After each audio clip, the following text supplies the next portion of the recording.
dakwah menyebarkan Islam di kantong-kantong Kristen. Itu dijadikan bisnis loh Bapak Ibu.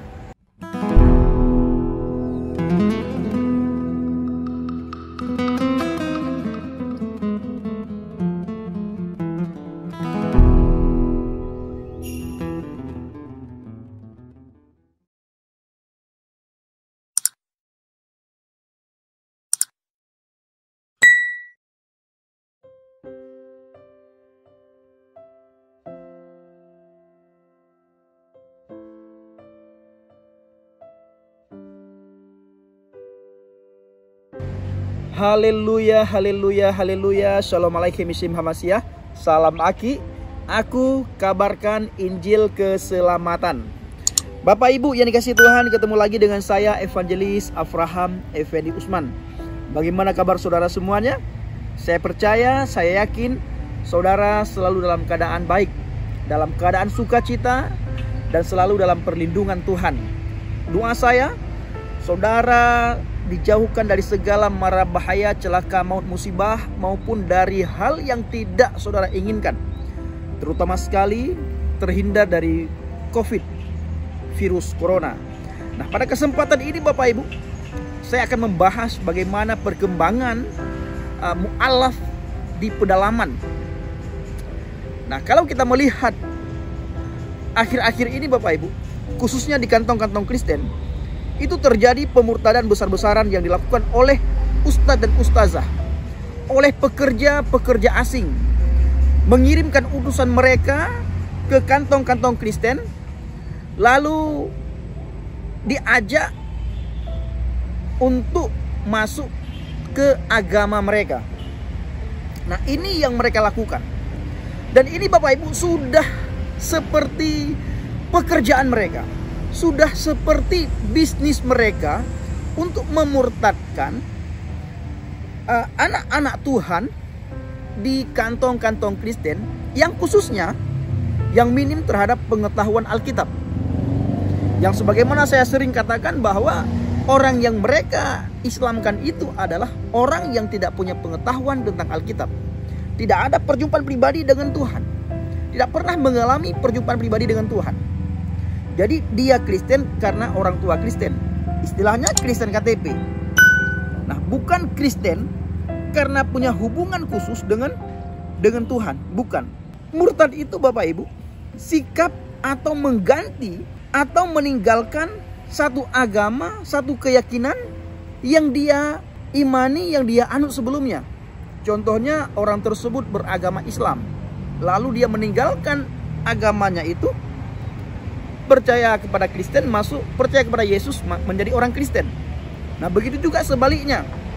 Di dalam agama Kristen, dia menyangkal Kristus, meninggalkan imannya, masuk ke agama Islam atau masuk ke agama lain. Nah, itu juga dikatakan dengan murtad.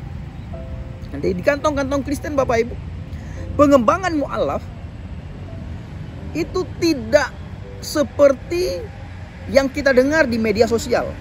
Tidak. Bahkan di Mentawai, di daerah Sirisura, Similala, daerah Saibi ke atas Bapak Ibu, itu mu'alaf tidak berkembang di sana. Maka sebagaimana saya katakan tadi, sebagian ustadz atau sebagian mu'alaf yang direkrut oleh ustadz itu dijadikan bisnis. Apabila mu'alaf yang direkrut ini bisa membawa orang Kristen untuk masuk agama Islam, itu digaji Bapak Ibu, dikasih upah, dibayar. Nah, tetapi yang sering saya katakan bahwa mereka menuduh hal yang mereka lakukan itu kepada iman kekristenan. Nah, ini terjadi di lapangan. Yang sebenarnya yang terjadi adalah apa yang mereka tuduhkan itulah yang mereka lakukan. Orang bodoh meneriaki bahwa orang lain itu bodoh, padahal dirinya sendiri itu bodoh. Nah, untuk menutupi kebodohannya itu, dia teriak setiap hari, setiap saat, setiap waktu bahwa orang lain itu bodoh. Ajaran palsu Bapak Ibu itu suka sekali menghakimi ajaran yang asli. 2000 tahun setelah Injil datangnya ajaran mereka. Biasanya yang palsu selalu datang belakangan. Selalu datang belakangan. Itu adalah kenyataan. Begitu juga ajaran Bapak Ibu. Ajaran mereka datang 2000 tahun setelah kita, setelah Injil. Nah, lalu mereka goreng isu tentang kekristenan itu adalah palsu. Yang memalsukan kekristenan, yang memalsukan Alkitab, itu adalah Rasul Paulus. Nah, padahal yang memalsukan semua itu adalah mereka. Nah, kembali lagi Bapak Ibu terhadap mu'alaf. Kenapa saya katakan bahwa mu'alaf di pedalaman, di kantong-kantong Kristen itu tidak berkembang? Di Mentawai Bapak Ibu ada satu tempat, satu pondok, itu namanya Islamic Center. Islamic Center terbesar di Sumatera Barat. Itu letaknya di Pulau Mentawai, daerah Sibrut. Tidak berkembang Bapak Ibu. Benar-benar tidak berkembang. Tidak ada perkembangan sama sekali. Malah mu'alaf itu semakin hari semakin merosot. Nah, saya sering bertemu mu'alaf di lapangan. Dan puji Tuhan, setelah mereka bertemu dengan saya sharing Bapak Ibu. Saya sebisa mungkin membawa mereka kembali kepada Kristus. Dan puji Tuhan, ada beberapa pemuda-pemudi yang kembali kepada Kristus setelah mereka mengetahui bahwa bagaimana iman yang mereka anut setelah mereka meninggalkan Yesus Kristus. Nah, bahkan di daerah Simulala dan Sri Surak Bapak Ibu yang dikasih Tuhan, itu hampir setiap pembagian zakat ya bulan Ramadan itu terjadi keributan. Karena tidak sama pembagiannya. Dan orang yang membagikan itu adalah orang yang tidak memahami agama. Nah, maka saya katakan bahwa mu'alaf di pedalaman itu sudah seperti bisnis bagi sebagian ustadz yang melakukan dakwah menyebarkan Islam di kantong-kantong Kristen. Itu dijadikan bisnis Bapak Ibu. Bahkan di daerah Sibrut yang sering saya dapatkan, setiap hari lebaran kurban, awal-awal mereka masuk ke kantong Kristen dan banyak mereka mu'alafkan orang-orang miskin, fakir miskin, orang terlantar, orang yang tidak memahami Alkitab. Itu awal-awalnya Bapak Ibu banyak sekali kurban yang mereka berikan. Setelah berjalannya waktu, Islam di sana tidak berkembang, sedikit pun tidak berkembang. Tahun berikutnya itu dikurangi. Kalau tahun ini diberikan kurban 5 ekor sapi, misalnya 5 ekor sapi, tahun berikutnya 4. Malah 3 tahun yang lalu, setelah di saat saya berada di Sibrut, itu hanya 2 ekor sapi, malah tidak cukup Bapak Ibu. Nah, dari mana saya tahu? Dari mu'alaf itu sendiri. Nah, bahkan ada satu hal yang sangat membuat saya tertawa Bapak Ibu. Apa itu? Mu'alaf cerita kepada saya, mereka berkata kepada saya, Bang Pendi, saya malah kebingungan selama berada di dalam agama Islam. Nah, saya bertanya sama mu'alaf tersebut, apa yang membuat Anda bingung? Apa yang membuat Anda khawatir? Apa yang membuat Anda takut? Karena dia bilang selama dia menjadi seorang mu'alaf, dia kebingungan, dia khawatir, dia takut. Bukan khawatir dan takut terhadap duniawi, tetapi justru semakin dia takut terhadap akhirat. Ini salah, ini berdosa, itu berdosa, itu berdosa, itu berdosa. Sementara kata mu'alaf itu, kalau saya selidiki, saya melihat ustadz yang datang ke pedalaman ini lebih parah daripada saya.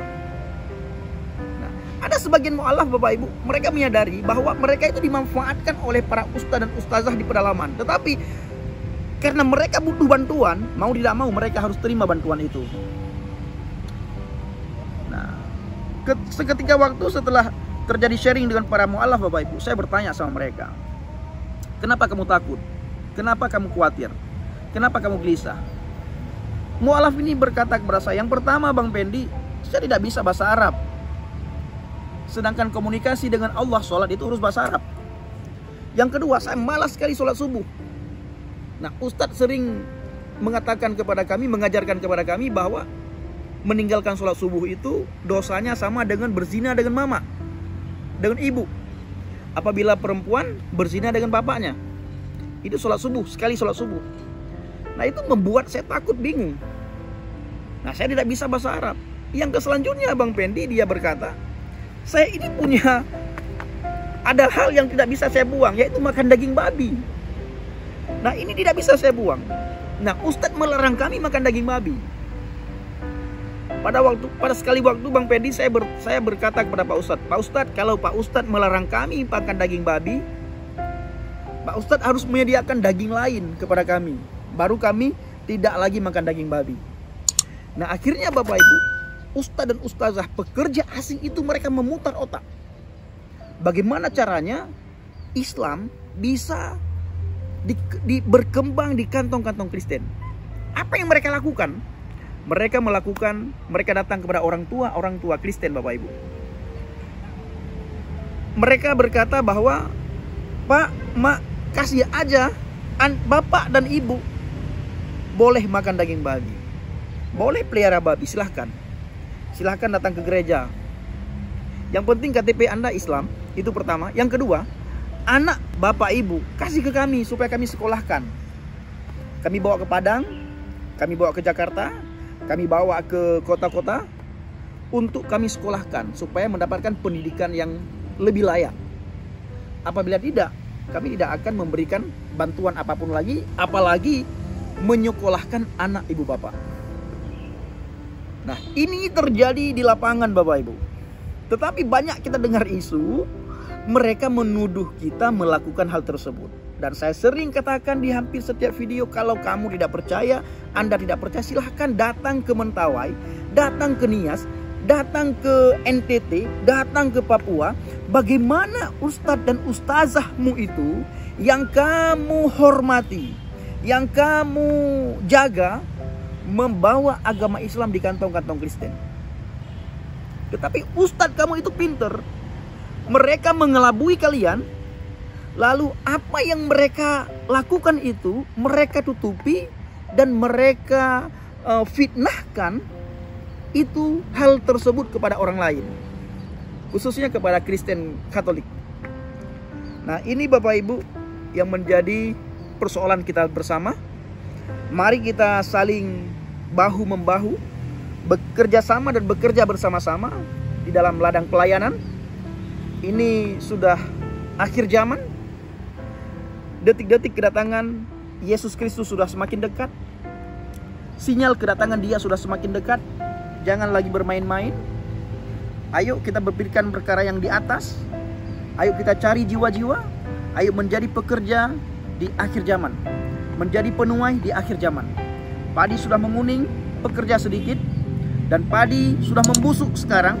Pekerja banyak, tetapi bekerja sudah asik dengan kenyamanannya, sehingga melupakan padi yang sudah menguning tersebut, sehingga pekerja asing datang dengan mudah menuai dan memanen panen kita Bapak Ibu. Maka sekali lagi, ayo kita saling bahu-membahu, bekerja sama dan bekerja bersama-sama dalam pelayanan, khususnya ke pedalaman.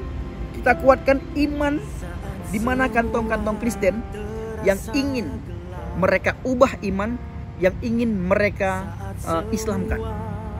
Ketika orang yang percaya kepada Yesus masuk ke agama Islam, ketahuilah bahwa orang tersebut sudah nyemplung ke neraka. Karena Alkitab dengan jelas berkata, di luar Yesus tidak ada keselamatan. Bapak Ibu yang dikasihi Tuhan dan yang saya kasihi, inilah video singkat yang bisa saya bagikan pada siang hari ini, pada kali ini. Kiranya menjadi berkat bagi kita semuanya. Dan share video ini sebanyak-banyaknya, khususnya kepada para pendeta yang sering menyebarkan berita bahwa di kantong-kantong Kristen sudah terjadi penghijauan, sudah terjadi mu'alaf besar-besaran. Bagikan video ini agar mereka juga berpikir bahwa para pendeta sekarang jangan lagi merasa nyaman dengan apa yang mereka miliki selama ini. Sudah mendapatkan gedung yang mewah, jemaat yang banyak. Ayo bahu-membahu kita bekerja sama, bekerja bersama-sama untuk terjun ke ladang pelayanan di pedalaman, khususnya di kantong-kantong Kristen, agar kita bisa menguatkan iman pemuda-pemudi kita, agar kita bisa menjadi contoh juga bagi para pendeta dan penginjil di pedalaman. Terima kasih Bapak Ibu. Shalom alaikum Bishim Hamasiah. Salam Aki, aku kabarkan Injil keselamatan. Bapak Yahweh Bishim Adonai Yesua Hamasiah, berruah kudus memberkati kita semua. Haleluya, amin.